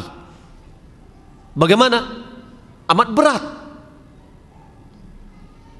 Lil amil fiha, orang yang beramal pada saat itu, ajru 50, dia akan mendapatkan pahala 50 orang. Qalu ya Rasulullah ajru 50 minhum au 50 minna? Para sahabat bertanya, apakah mereka mendapatkan pahala dari 10 orang dari mereka, 50 orang dari mereka, atau 50 orang dari kami? Kata Nabi SAW, 50 minkum, pahala 50 orang dari kalian. Kenapa pahala yang besar? Karena memang kondisi pada saat itu, kesabaran yang perlu dibutuhkan. Karena tanpa kesabaran, seorang dia tidak akan bisa berpegang teguh dengan agamanya dengan baik. Kalau kita lihat sekarang, bagaimana sulitnya kita mempertahankan sunnah. Seakan-akan kita digoyang oleh orang sekeliling kita, dibenci, dicemoohkan. Nah, ketika kita konsisten di atas sunnah, itu memang berat ujian dan cobaannya. Di antara pegawai misalkan, dia akan dihadapkan oleh atasannya, oleh lingkungannya, rekan-rekannya. Maka orang yang konsisten pada saat itu, dia adalah orang yang sabar, bagaikan orang yang memegang bara api. Yang ke-15, dan ini ada terakhir insyaallah, tabayun dalam menerima berita. Pada zaman fitnah akan bergelombang atau akan berkembang segala bentuk isu, ya, maupun provokasi akan disebarkan. Maka wajib bagi kita muslim untuk meneliti berita yang datang dengan mencek kebenarannya,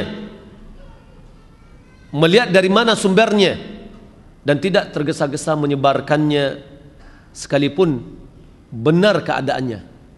Jika dikhawatirkan ya akan datang fitnah, walaupun benar, tapi coba lihat apa akibat dari berita tersebut.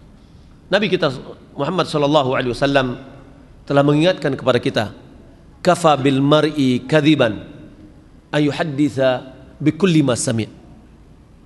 Cukuplah bagi seorang titel kebohongan jika dia menyampaikan setiap apa dia dengar. Begitu juga setiap informasi yang dia dapatkan langsung dia share, ya. Dan ini banyak SMS, media-media yang ada pada kita sekarang ini sangat mudah sekali untuk membagikan. Maka perlu kita cross check dulu apakah itu benar atau tidak benar, ya. Setelah kita yakinkan dia adalah benar, baru kita kirimkan. Apabila di dalam pengirimannya, ya, tidak mendatangkan mudarat. Di antara berita-berita yang terkadang tidak baik disebarkan adalah menyebarkan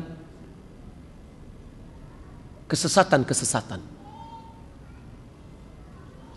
atau perkataan-perkataan yang sesat, walaupun itu perkataan lawan. Kenapa? Karena dalam kita menyebarkan, kita telah mensohorkannya sehingga dia terkenal.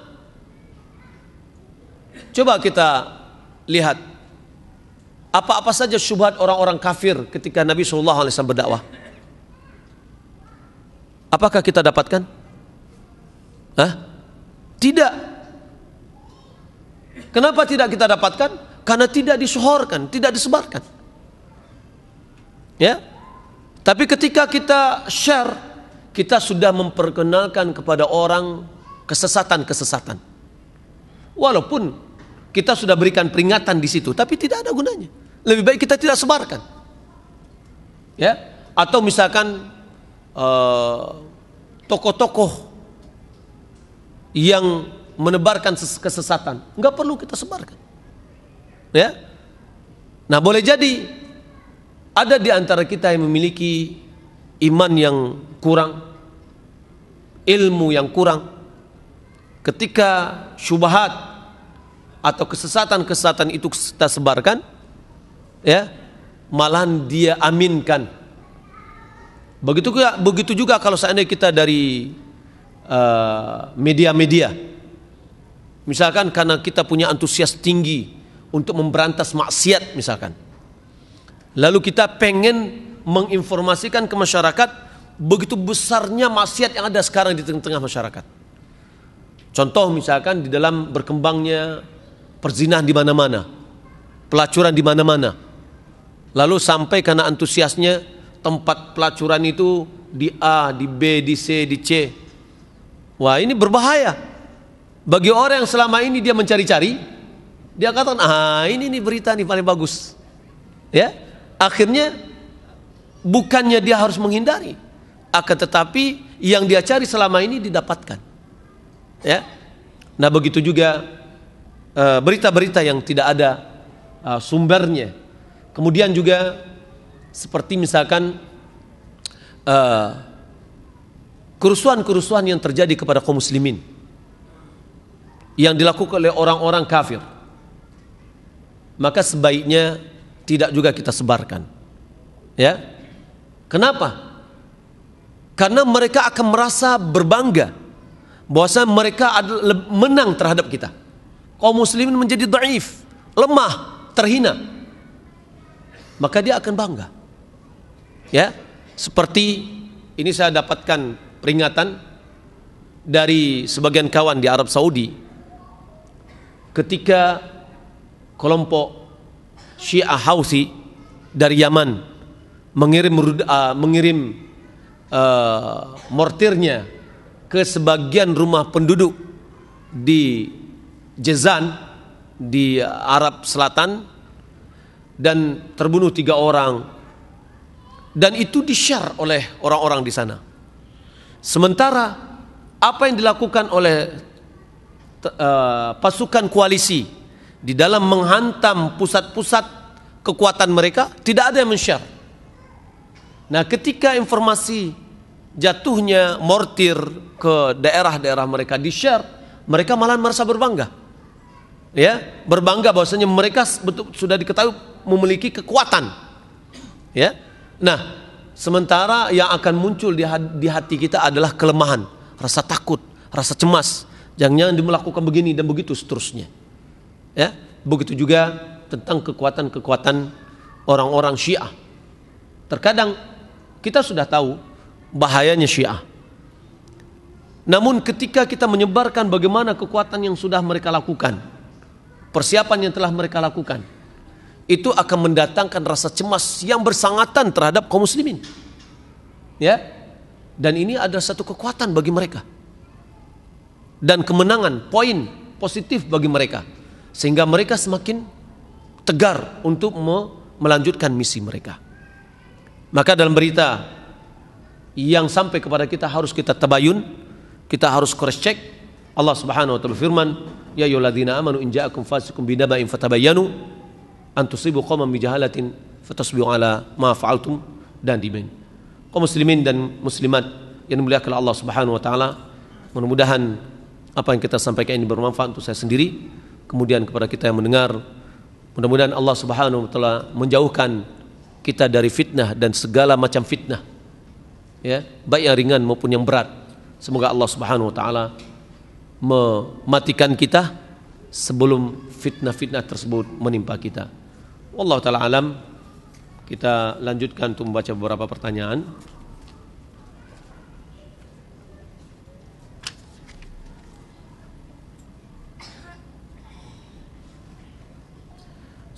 Apa maksud seseorang itu tergantung dari akhir hidupnya? Dalam hadis Nabi SAW mengatakan, al-a'mal bil khawatim. Amalan itu tergantung yang penutupnya.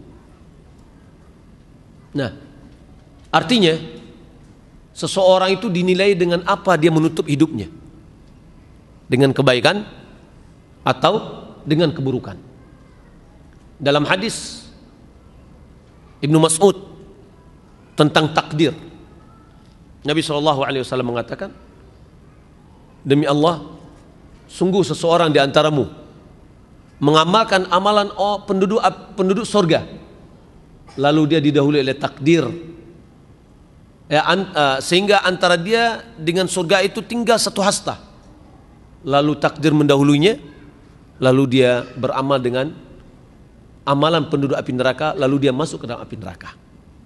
Berarti penutup hidupnya adalah dengan amalan penduduk api neraka. Dan begitu sebaliknya, ya, agar kita menutup kehidupan kita dengan baik, maka senantiasa kita berusaha untuk baik. Jangan kita mengatakan nanti kalau seandainya saya sudah tua baru saya akan berbaik. Tidak, kita tidak tahu kapan kita meninggal dunia. Ya, maka karena itu berusaha kita segera dari sekarang untuk mempertahankan keimanan kita dan memperbanyak amal soleh kita, sehingga mudah-mudahan Allah Subhanahu wa taala mematikan kita dalam kondisi yang terbaik.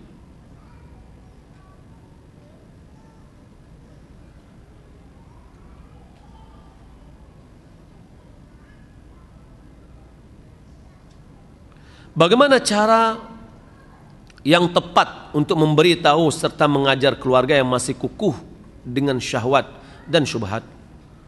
Dan mestikah kita mencintai keluarga yang tetap bermaksiat dan syubhat? Iya. Yang pertama,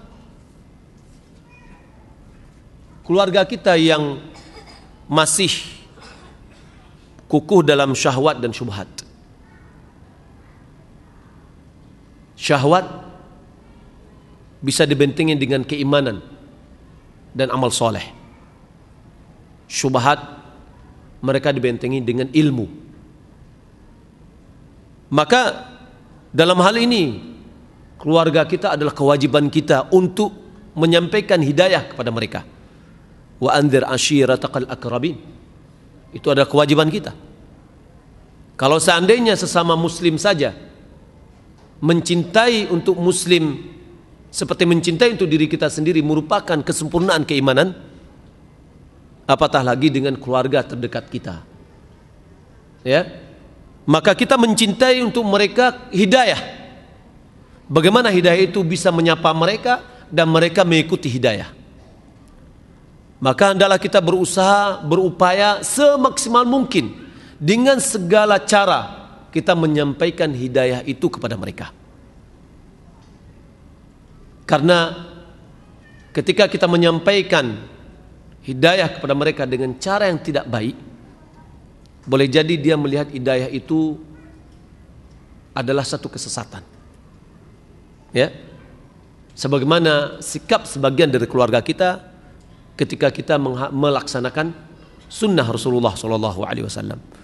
Orang kampung atau keluarga kita mengatakan, Anda selama ini sudah mengaji ini karena sudah berubah dengan tradisi masyarakat, mereka akan menilai kita adalah orang yang sesat. Kebenaran kaum muslimin dan muslimat yang dimuliakan Allah Subhanahu wa taala adalah berat. Dan jangan ditambah keberatan dari kebenaran itu dengan sikap kita yang tidak harmonis. Tunjukkan kepada mereka bahwa kita ini adalah orang yang mencintai mereka, memperhatikan mereka, memberikan yang terbaik, sehingga kebenaran itu pun dirasakan secara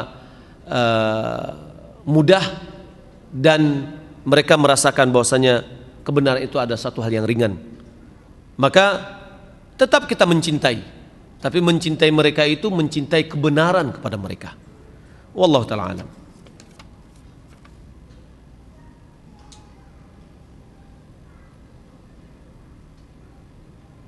Bagaimana cara kita mengetahui taqiyah seorang Syiah yang mungkin masuk ke tengah-tengah kita dan tidak tertutup kemungkinan ada yang disusup dalam majelis ilmu seperti saat sekarang ini?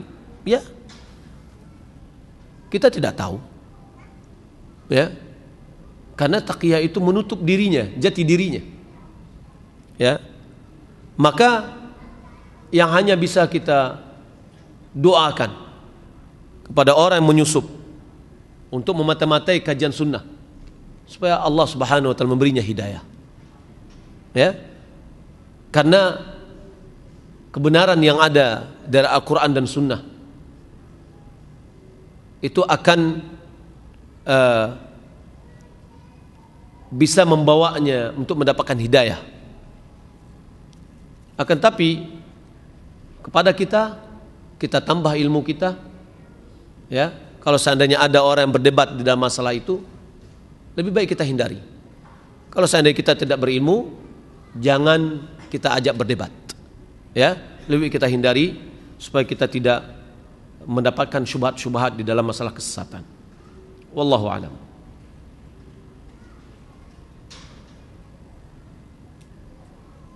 Teman ana terjerumus ke aliran terikat. Dia sangat terikat dengan grupnya itu dan syekhnya dari Turki. Bagaimana cara ana memberikan nasihat? Karena teman ana itu dari kecil sangat taat beribadah. Iya. Kita pertama mengajak mereka kepada tauhid. Ya. Mentauhidkan Allah Subhanahu wa taala dan mengikuti Rasulullah sallallahu alaihi wasallam. Ini yang perlu kita tanamkan, bahwa satu-satunya manusia yang wajib kita taati itu adalah Rasulullah sallallahu alaihi wasallam. Dari hal ini kita baru masuk.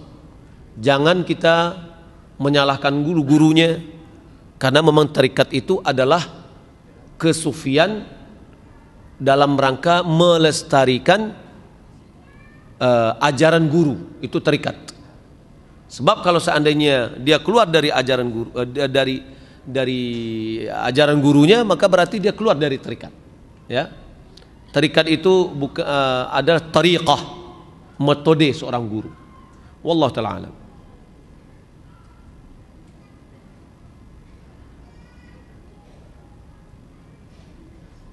Ustadz, apakah orang-orang Syiah misalnya, mereka itu termasuk fitnah akhir zaman atau mereka adalah orang-orang yang terkena fitnah syubhat? Yang pertama, orang yang sudah menjadi dai, yang sudah masuk ke dalamnya, dia adalah termasuk fitnah akhir zaman. Karena dia akan mengajak orang lain kepada kesesatannya. Du'atun ala abwabil jahannam.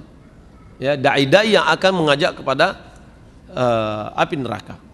Adapun orang yang baru sebagai pembela, ya, atau merespon dengan baik, maka dia termasuk orang-orang yang terkena fitnah. Wallahu a'lam.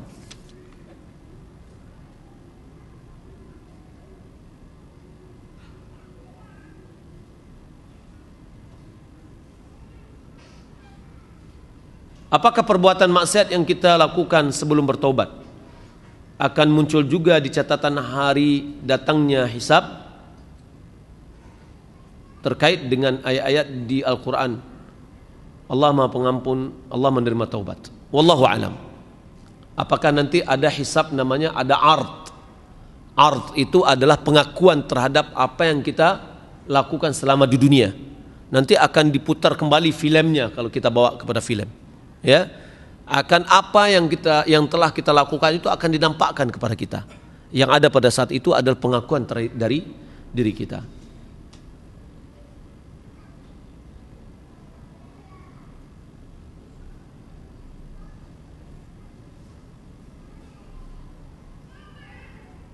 Apakah akidah-akidah yang nyeleneh atau yang mengaku-ngaku nabi seperti Ghulam, kemudian Lia Eden dan yang lain, termasuk fitnah Dajjal, kecil-kecilan? Yang pertama, Nabi SAW sudah mengingatkan bahwa akan muncul di tengah umatku ini adalah orang-orang kadzab, pembohong-pembohong. Ya, kalau Dajjal dengan artian pembohong, ya mereka adalah Dajjal, tapi bukan Dajjal yang sebenarnya. Dajjal yang sebenarnya itu adalah Dajjal yang disebutkan oleh Nabi SAW yang akan muncul di akhir zaman. Adapun Dajjal ini adalah dikatakan Dajjal kecil-kecilan, ya, dengan artian Dajjal itu artinya adalah pembohong. Wallahu a'lam.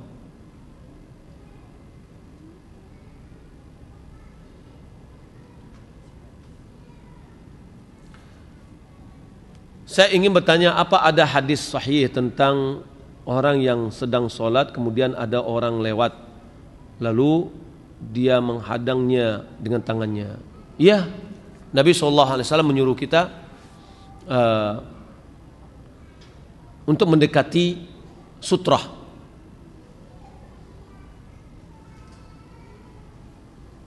Lalu kalau seandainya ada orang yang datang, ya, maka hendaklah kita halangi. Saya lupa dengan hadisnya pada saat ini.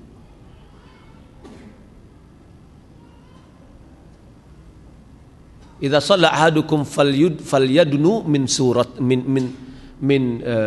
sutratihi. Ya. Ini perintah untuk mendekati sutrah.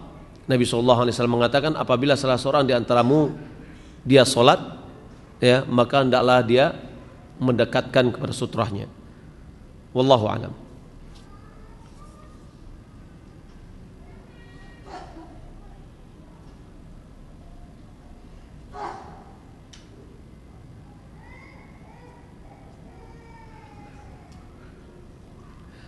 Bagaimana agar Allah memberi istiqamahan kepada kita pada kondisi di luar kemampuan kita berdasarkan ilmu, seperti saat sakaratul maut dan pertanyaan malaikat kubur? Apa kiat-kiatnya? Kiatnya yang pertama, pada saat sekarat dan nanti di kuburan itu, yang akan menjawab adalah amalan kita, bukan dari hafalan kita. Maka kalau karena itu tingkatkan amalan kita, ya, tingkatkan amalan kita, maka itulah yang akan bisa membantu kita. Wallahu a'lam.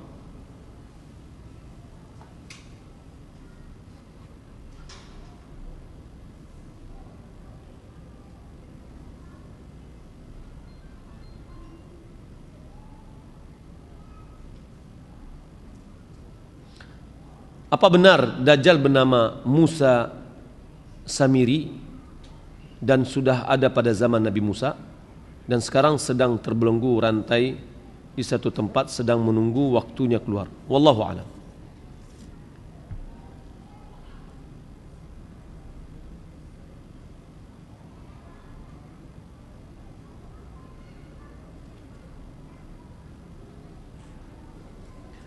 Bagaimana sikap kita apabila tokoh-tokoh atau orang yang kita anggap alim malah bergandengan dengan dakwah dengan ahli bid'ah atau sesat Syiah? Pertama, kalau seandainya kita lihat dia bergandeng dalam berdakwah kemana ikut bersama, ini perlu dipertanyakan orang ini, orang alim ini, ya. malahan sikapnya itu akan bisa menjadikan madu'unya linglung dan bingung. Ini apakah yang sesat ini sudah menjadi benar atau yang benar menjadi sesat. Sehingga dengan keberadaan seorang alim yang dihormati oleh orang bersama orang-orang ahli bid'ah dan sesat akan menjadikan permasalahan menjadi kabur, ya. Sekarang ini orang-orang sibuk dengan batu akik.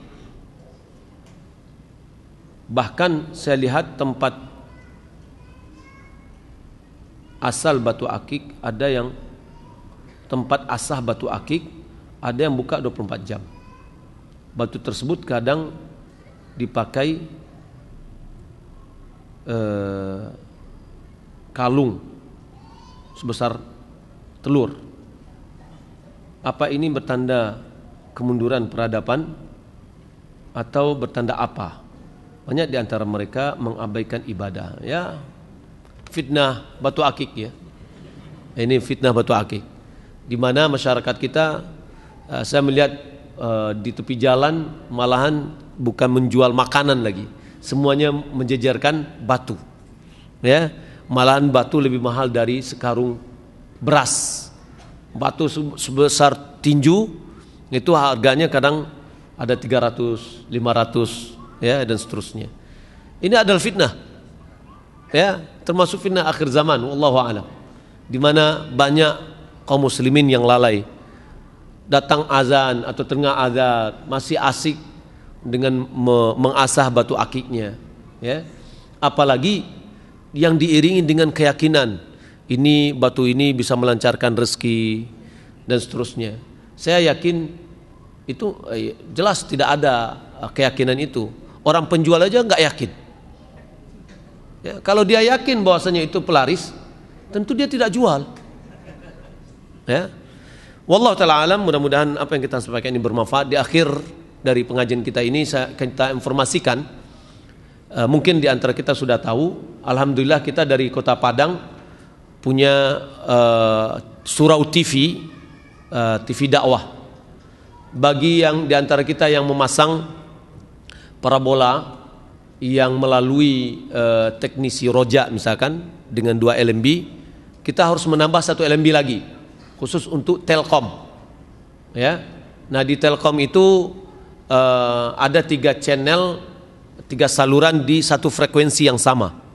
Yang pertama Bunaya TV, yang kedua UKM, yang ketiga Islam Channel. Di Islam Channel inilah surau TV muncul. Dalam satu hari itu hanya 4 jam, karena biayanya mahal. 4 jam itu kita harus membayar per bulannya 20 juta, ya. Nah, kalau untuk 24 jam bayarnya 100 juta atau lebih. Nah, 4 jam ini insya Allah bermanfaat dan merupakan bagian alternatif bagi penggemar dakwah melalui media, karena di situ kita ada siaran langsung, ada tanya jawab, dan khusus bagi orang yang pengen mendengar bahasa leluhurnya atau bahasa Minang bisa disaksikan insya Allah setiap minggu malam, ya, setiap minggu malam jam 8.30 setelah sholat isya sampai jam 10 insyaallah ta'ala. Nah, alhamdulillah kesetelit sudah 2 bulan ini, insyaallah ini adalah bulan yang ketiga. Mudah-mudahan kegiatan-kegiatan kita lancar insyaallah ta'ala dan dakwah kita lancar, dan itu langsung disiarkan dari Kota Padang. Terima kasih banyak. Wassalamualaikum warahmatullahi wabarakatuh.